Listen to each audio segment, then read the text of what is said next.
Welcome back to your review channel. I'm looking at a Disney I Love You Forever character inspired doll. This is an 18-inch long doll, Disney inspired Minnie Mouse costume on here. And we have a special guest here that's going to talk about what she loves about it. So tell me, what do you love about this doll? My favorite is the shoes right here because I went to Disney one time for my very first time. And these kind of look similar to them. And my favorite is also these clothes. Yes, and who is this? Minnie. It has Minnie Mouse on it and looks like a little dress. And what is that? A bag for her. Oh, look.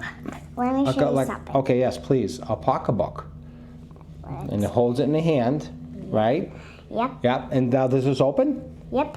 And you can put anything you want in there. Oh, wow. And what now, the hair is beautiful. Yeah, that's my favorite. Yep. And I also like the hair. I like everything about it. It's beautiful. And what about the hat? Now, is the hat a real hat? Does it come off?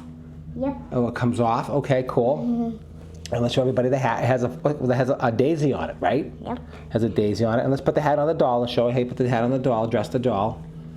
Yep. Oh, it's perfect. Perfect. And it's do you love this doll? Yep. It's one of your favorites, right? Like and subscribe if you like this doll. Yes, and don't forget to follow for more. Say that. Thanks for watching. Thanks for watching. Bye.